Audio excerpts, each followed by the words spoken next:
Hey everyone, welcome back to Web3 Deep Dive Podcast. I'm your host, Rachel Wolfson.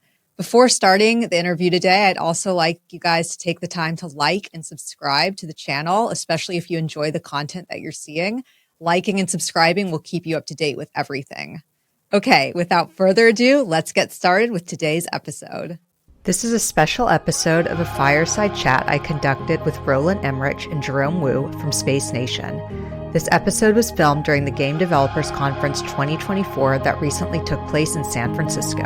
Hi, everyone. Thank you so much for joining us today for this great fireside chat with Roland and Jerome.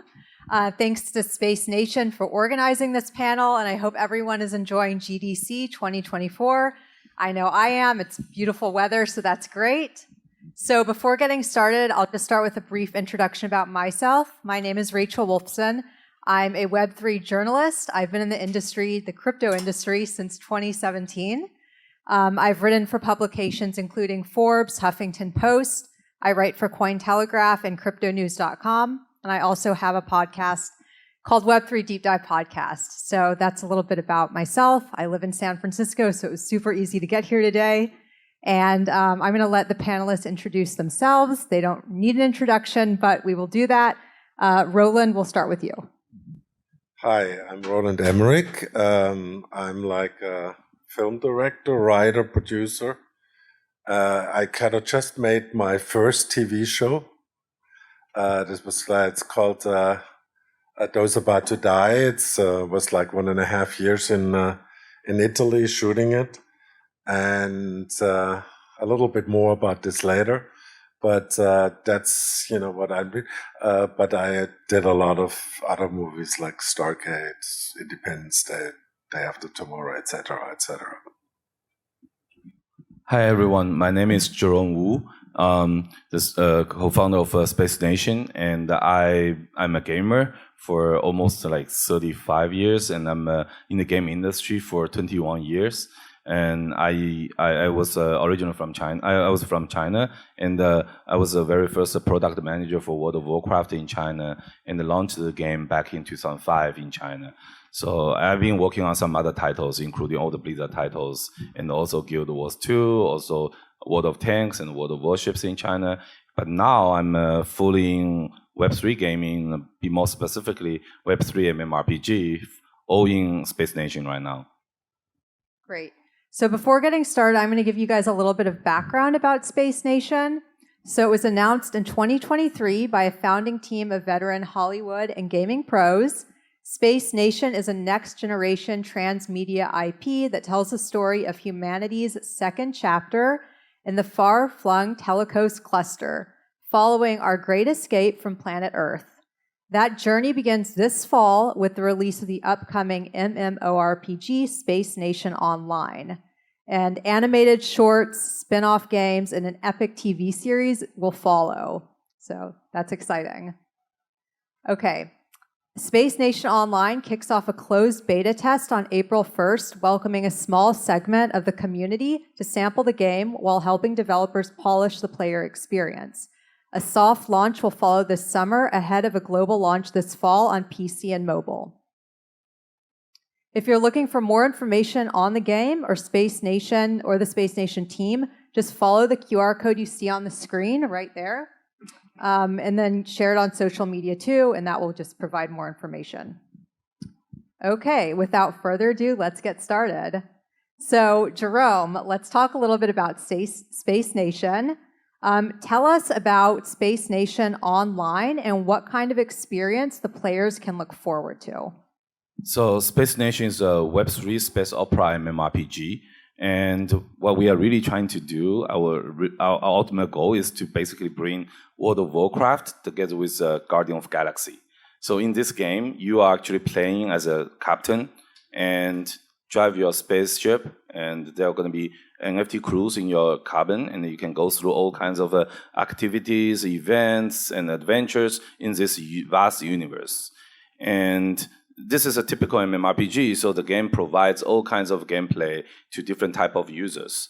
For hardcore gamers, Uber gamers, usually you can join or build Uber guilds, grow your power, grow the power of the guild, and then the ultimate goal for the guilds is to conquer the galaxy. The guild leader can become the icon of the galaxy. In the regular gamers, you can go for all kinds of different gameplay. You can go for PvP, you can go for PvE, you can go for crafting, you can go for exploration. For play-to-earn users, no matter you are from Web 2 or Web 3, you can go for mining. That's all doable in our game. Can we also talk a little bit about how this idea originated? So this idea is actually come from all the four co-founders. So I was deciding to all in Web3 MMORPG game. All in Web3 MMORPG, and decided to go with this project. And then one of our co-founder, Tony Tan, he's not here today. He's busy working with the team preparing for the closed beta. He was actually initiated this space opera MMORPG.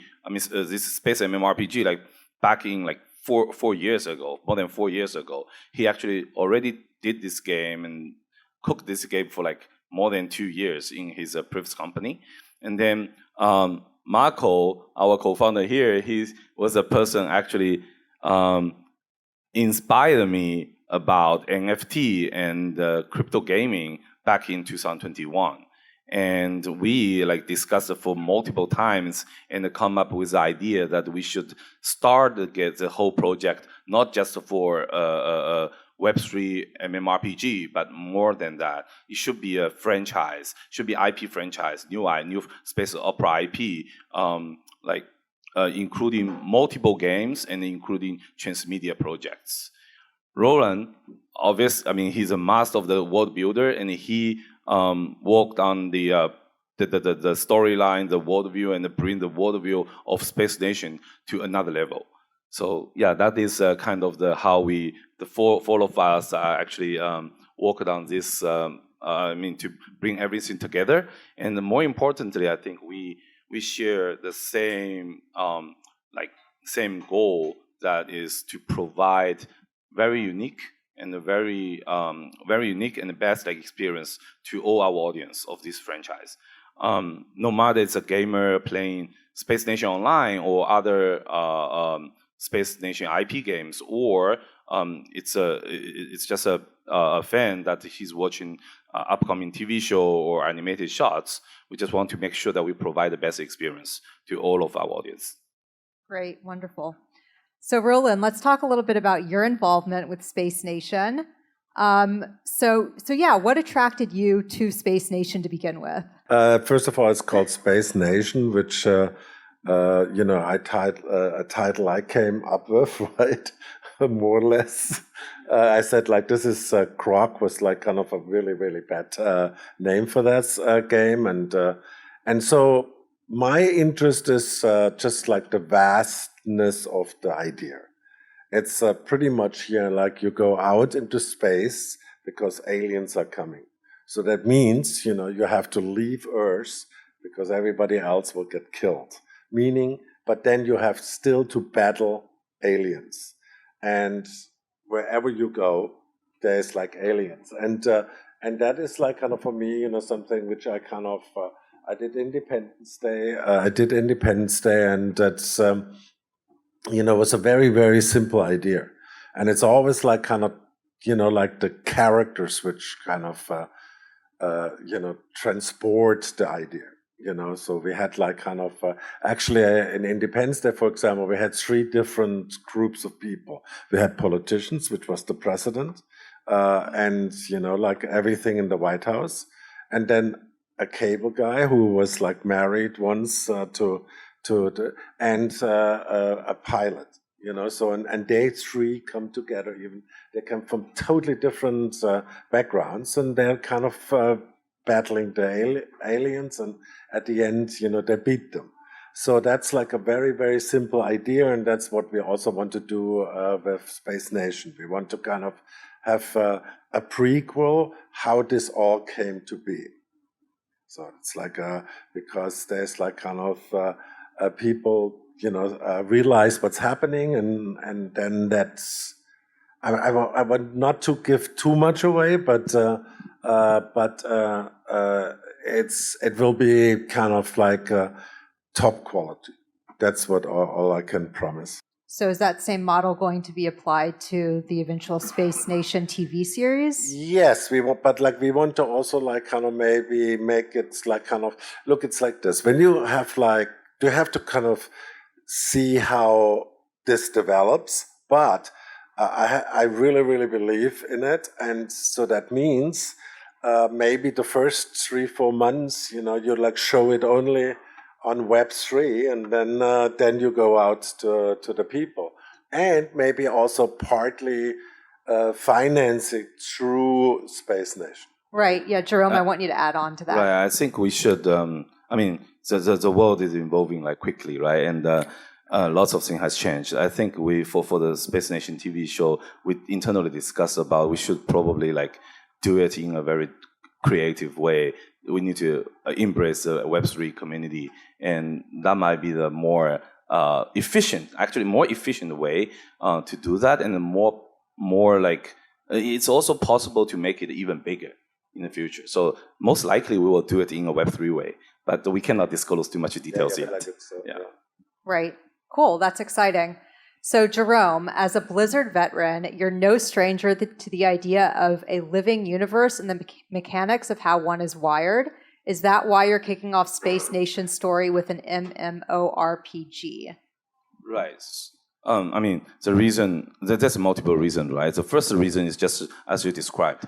MMORPG is a game genre that creating like a living like world, a virtual world, and everyone can be playing and providing very immersive and satisfying like a gaming experience to everyone. And also this type of game can always create a lot of stories, a lot of like characters. So even and also it provides like strong like connections in terms of economic wise and social relationships, and those things will eventually give users a lot of emotional attachment to this IP, and this is a very good way to establish a new IP and create a lot of new IP characters. So this is probably this is one of the reasons. And another thing is like we are leveraging Web3 technologies and tools to build in this game, right? That's mainly at the kind of design and economic side. So we are trying to leverage Web3 techs and tools to empower the economic connections, make it more stable and more enduring. And this will help the game last even longer than regular Web2 MMORPGs. So here's the thing: like I strongly believe that the stability and sustainability of Web3 economy is more important in Web3 games than Web2 games. So based on that, we think that our game, Space Nation Online, as a Web3 MMORPG, can last for decades.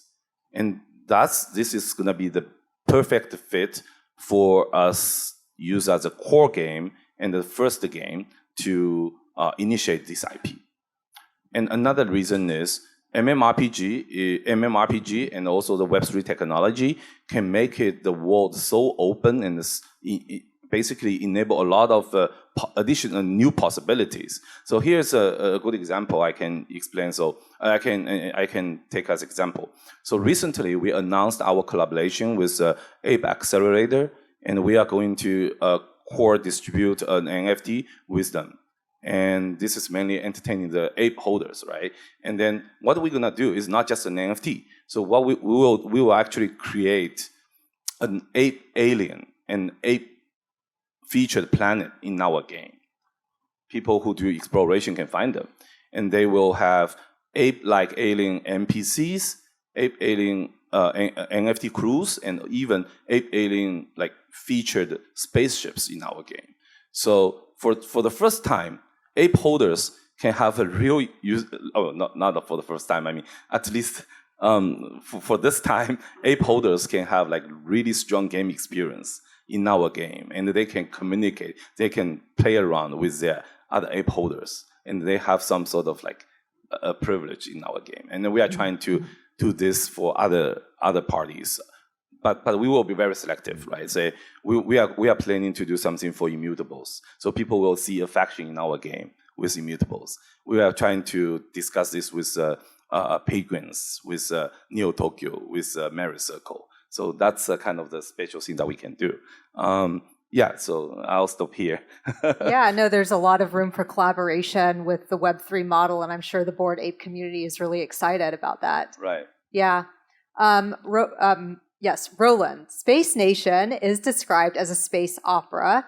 When I hear that, I think Dune, Stargate, kind of these fantasy stories set in outer space. So what kinds of tales are you hoping to tell in the Space Nation universe?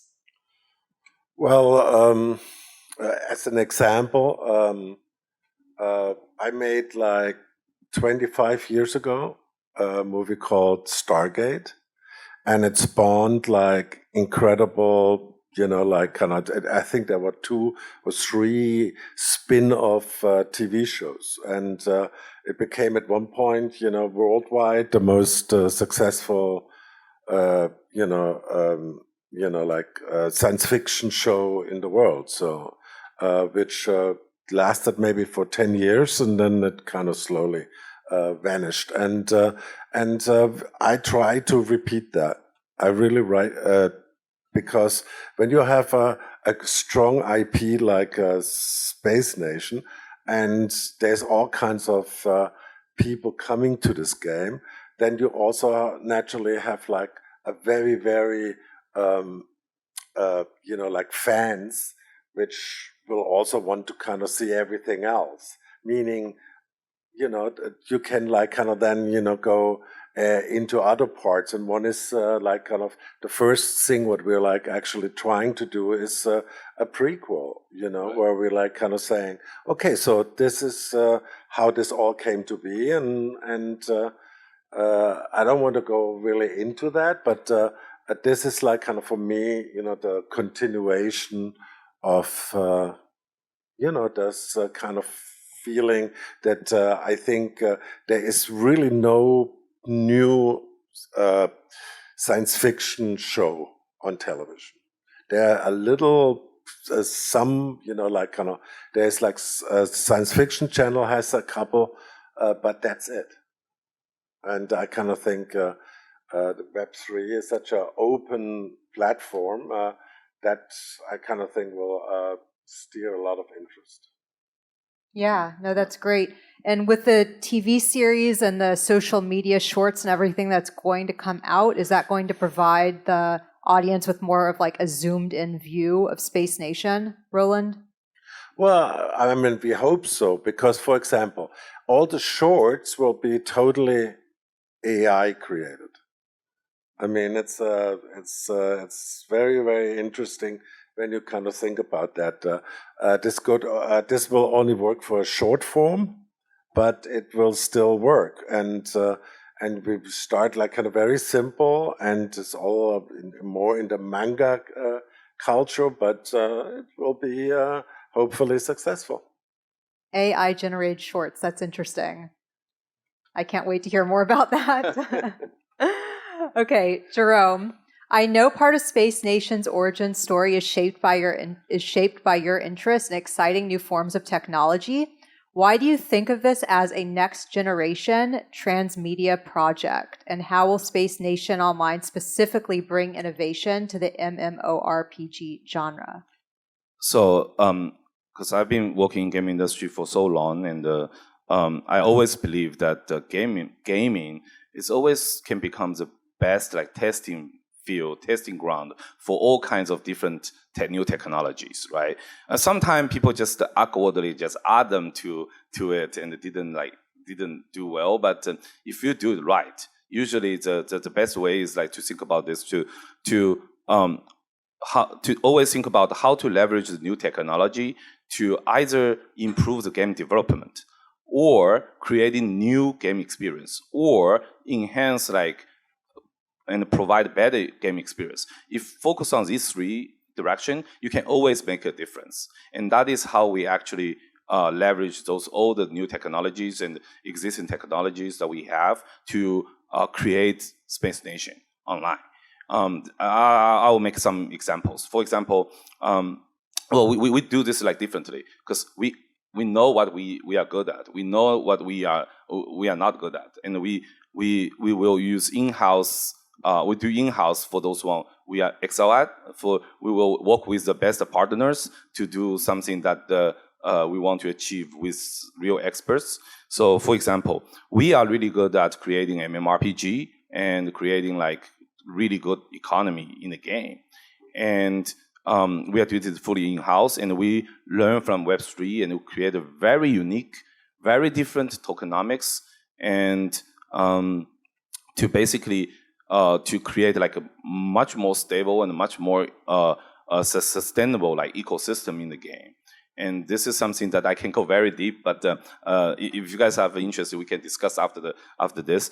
And so this is the thing that we created for Space Nation first in-house. And two, one of the goals that we did for Space Nation Online is like we want to maximize the liquidity in the game.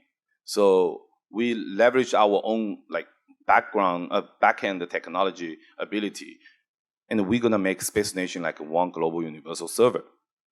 And also, we are working with our partner, Immutable, and we are not going to go like cross-chain or multi-chain because that sounds great. I mean, people chase for airdrop expectation, people chase for grant, but it's not good in terms of you are creating a real liquidity in the game, right? We want the people, their economy in one single world, and we don't want to create like frictions between them, and purposely.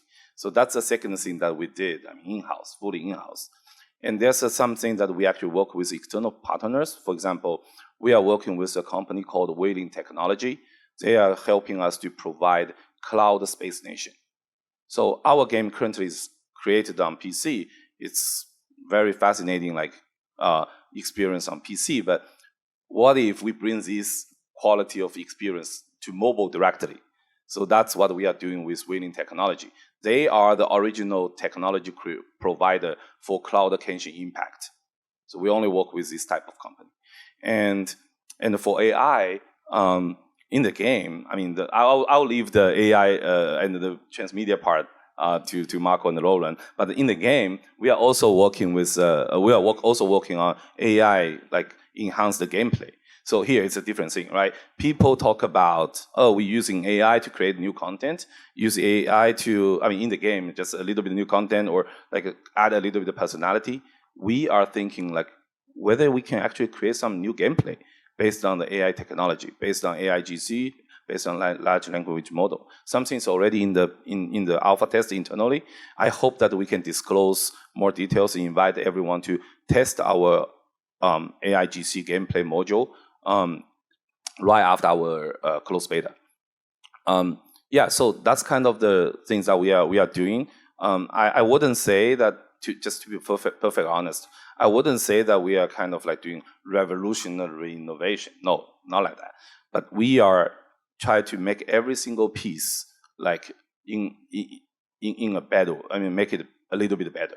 So I think this is more like integration. And integration type of innovation. So make the game more, I mean, overall much better than what people expected. So there are many space MMO on the market, and I hope that we can be a very different one. And we are a space MMO. I hope that doesn't provide some unique experience and doesn't have too much like obvious disadvantages. Yeah, and it's also enabling Web2 gamers to get a chance to experience Web3 elements, which is what I love, what you discussed about that. Right. So right now, for everyone who want to participate in Space Nation, want to try Space Nation, they will be forced to create a wallet. But when the game actually goes into soft launch, we will allow Web2 gamers just get into the game with a email account, with a Space Nation account created. That's it. They will be able to create their wallet or integrate their wallet at any time later on when they want, especially when they want to, they see some ship or some crew or some item on the marketplace they want to purchase, they want to earn, they want to purchase from other players. They will do that, right? So that's also a big topic. I can talk for like 30 minutes. So they can follow up with you afterwards to hear more about that. Okay, great. So, Roland, with the game launching at the end of this year, when can we expect to see some of the Space Nation's transmedia picture emerge? I think that first we have to establish the game. That's a really, really important thing for us. So we have enough players and think, because there's also a economic part of this. And then, like kind of, I would say, while we're like kind of, have maybe in a year or so, we start like kind of doing first tests, and then hopefully, like end of that year, there's like kind of a TV show. So that's just like kind of a roughly the time table, but maybe it's also 3 years from now. I don't know. This is a very, very, it's the TV industry itself has totally changed. For example, I don't think they will make these like maybe Apple to take aside, but Netflix will not, make these like super expensive kind of programs anymore, because they will like all cut back and back and back, because they have to live off subscribers, and subscribers constantly want to have new stuff. So they have to kind of figure out there's other ways to do it, and I think another way to do it is like the way we want to go with a Space Nation. We kind of come up with a really, really cool concept, and we see what happens, But I think this will take 2-3 years. Right. To be the show really on live for sure. Yeah. So I think I just want to add a little bit on this is like, we are trying to like prove. We mentioned, we want to do even the TV shows part like in a Web3 way, and we need to make sure that we win the community's trust. So with the game to be launched, like the soft launch is going to be this June, and the game will be fully launched sometime in September this fall. And with the game like up running for like several months, we believe the community will continue to grow, and we will have like we will win a lot of trust. And for the Space Nation, our own ecosystem, we also want to be the first one to be participating in the TV show project Web3 efforts. So yeah, it's actually, if we do a great job in overall like the game part, I think the TV show will come much earlier. Otherwise, it will take a little bit longer for us to build the whole thing. Yeah, and we spend so much time and so much efforts building such a new space opera IP. We, as the 4 co-founders, we want to honestly to continue. It's not about to control it; it's about to grow it, right? We have that mutual vision and mission to continue to build it, because in the past so many years, decades or more, there's no big like space opera IPs, and this could be like a great opportunity, and we want to continue to build it and make it bigger and bigger. So it's definitely not our plan to like give it to someone. It's definitely something that we want to build it together, and probably with the community together. That's I think is the important thing. I in the past a year, and I spent so much time learning one lesson. Like in Web2, the core of the project is a product. Like when I was in Blizzard, we highlight the product a lot, and we do all the community work and to basically sell the product to the users, to convince users, right? Of course, we do good product, but in Web3, I just realized that the core of the project is the community. We can build the product together with the community. We can grow the product with the community, and the community will be the foundation that you can make something like extremely bigger than your imagination. So that's something that we want to make sure the Space Station IP is always under control, and always seek for the best opportunity, or the biggest potential, I would say. Yeah, no, I think that's a big element of Web3 for sure. It's community first, which is what I love about Space Nation, is because you're allowing the community to actually have a say in the development of the game. Roland, just taking from that, what other elements do you want players to take away from Space Nation Online aside from just the fun gaming experience and what we just talked about? Are there any other elements that you want players to take away from the game? Well, it's like it's like kind of something which is using a certain technology, which is like kind of.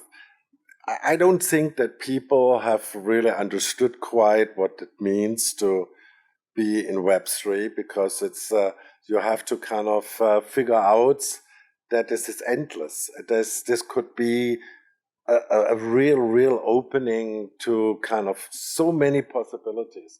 And look, multimedia or not, I think this will be at one point, maybe like kind of a community where other games get created, and we are only like the distribution of it. I really believe that. And, and so we have like kind of all these possibilities, and I think nobody has really quite gotten to it, how many possibilities there are, right?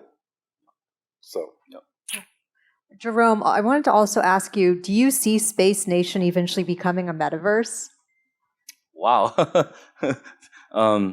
Yeah, I've been very conservative on using the word metaverse, because I believe the future of gaming is metaverse. But on the other side, I also believe that most of the companies or most of the teams that claim they're doing metaverse now, they're not ready to do that, right? Metaverse is like, some of the companies, they haven't really said anything about they are doing metaverse. I think they are more eligible to do a metaverse. Companies like Microsoft, that's the reason they acquired Blizzard, right? And companies like MiHoYo, they are doing some crazy stuff. If you guys go and look at what kind of company they invested, you will realize they are not a game company. They are looking for, they're trying to build a metaverse. And companies also like Epic. I think one thing about Epic is what they are doing in the past few years. They are unifying the format of those files together with like Autodesk. This kind of those are the fundamental things that the future metaverse need, right?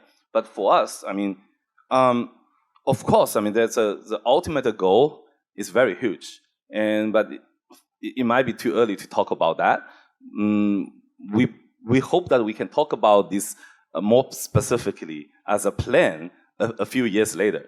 For now, we want to make sure that we are creating good games, great transmedia projects, establishing a real new space opera IP. Yeah. I can share more details about that, if not like positioning as Space Nation. we have some like very hidden plan, but I think it's too early. Yeah. Okay. So when you're ready, we can talk. Right. Wonderful. Well, I'm so excited for Space Nation Online. I hope you guys are also, and enjoy GDC. It's a fun event. And if you have any questions for us afterwards, please find us. Thank you. Okay. Thanks, guys. Thank you, guys.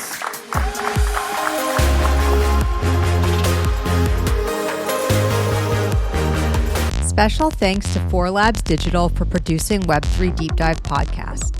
I'd also like to thank the sponsors behind Web3 Deep Dive. You can click the links in the show notes to learn more about each of the Web3 initiatives from these sponsors. Finally, thanks to the listeners for tuning in. Please be sure to subscribe, like, and share. I'll see you guys next time.